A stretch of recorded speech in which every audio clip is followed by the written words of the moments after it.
आइए मेरे साथियों, मैं आपको पाइथागोरस के बारे में, पाइथागोरस प्रमेय अर्थात समकोण त्रिभुज राइट ट्रायंगल के बारे में विस्तृत चर्चा करने जा रहा हूं, जो आपको हर प्रतियोगिता की परीक्षा में इस पर आधारित क्वेश्चन पूछा जाता है।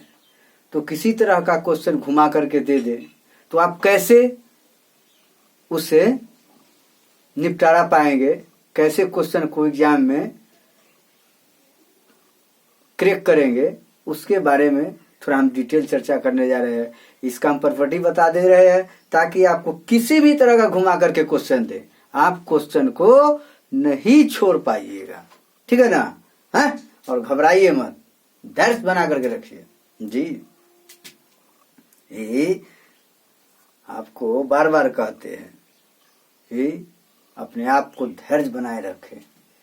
किसी भी चीज में सफलता हासिल करने के लिए धैर्य की जरूरत होती है। ठीक है, आइए चलिए देखिए, आपको क्वेश्चन किस टाइप का देगा, कहेगा क्या? क्वेश्चन ऐसा रहेगा,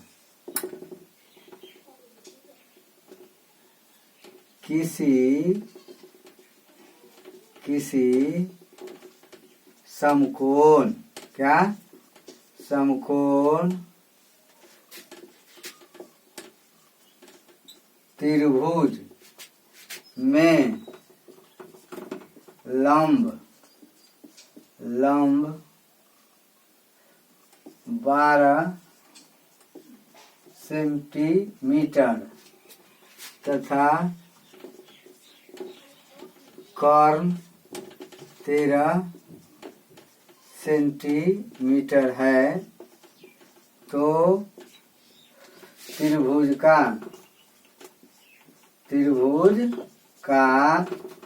क्षेत्रफल, क्या क्षेत्रफल तथा परिमाप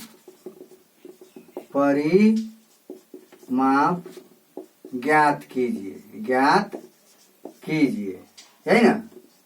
कीजिए, इस टाइप का सवाल रहेगा, है इस टाइप का, और अपनी अपनी भाषा में देगा।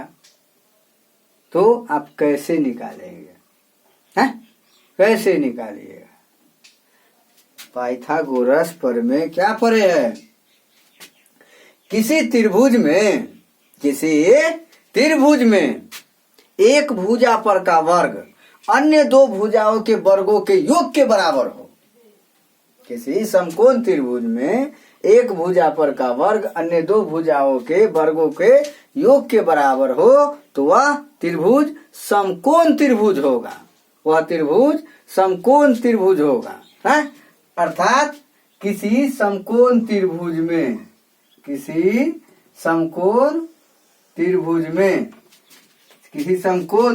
में कर्ण पर का वर्ग अन्य दो भुजाओं के वर्गों के योग के बराबर हो, तो वह कौन सा त्रिभुज होगा? समकोण त्रिभुज होगा। वह कौन सा त्रिभुज होगा? समकोण त्रिभुज होगा। तो ये देखिए, ए बी सी, ये थीटा है, ये 90 डिग्री, और त्रिभुज के तीनों कोनों का योग 180 डिग्री होता है। अगला क्या है क्वेश्चन? लंब, मतलब ये 12, ये कितना है? कर्ण 13, तो ये कितना हो जाएगा? है कितना हो जाएगा? तो पढ़े है ना पाइथागोरस, कर्ण पर का वर्ग अन्य दो भुजाओं के वर्गों के योग के बराबर हो, तो वह त्रिभुज पाइथागोरस अर्थात समकोण त्रिभुज होगा, है ना? तो बीसी निकालना है। ये लंब हुआ, ये कर्ण हुआ, है क्या हो गया? आधार हो गया। तो आधार में आप क्या पढ़े हैं? आप समकोण त्रिभुज में है लंब कर्ण और आधार, है लंब कर्ण और आधार। तो कर्ण पढ़े ना नियम से, कर्ण के स्क्वायर बराबर लंब के स्क्वायर प्लस आधार के स्क्वायर। तो आधार निकालना है अर्थात BC निकालना है। तो BC बराबर क्या लिखेगा, रूट अंडर कर्ण के स्क्वायर माइनस क्या लिखेगा, लंब के स्क्वायर। अर्थात कर्ण कितना है 13 के स्क्वायर माइनस 12 के स्क्वायर। अर्थात कितना 13 69 से माइनस 144, यही ना। तो कितना हो जाएगा 25। 25 का रूट अंडर कितना हो जाएगा 5। तो ये 5 हो गया। कोई दिक्कत है? अब कहेगा देखिए इतना उतार लीजिए, पहले इतना उतारिए, इतना उतारिए।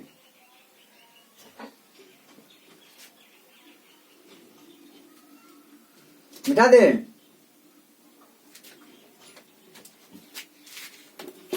देखिए आगे हम क्या करते हैं।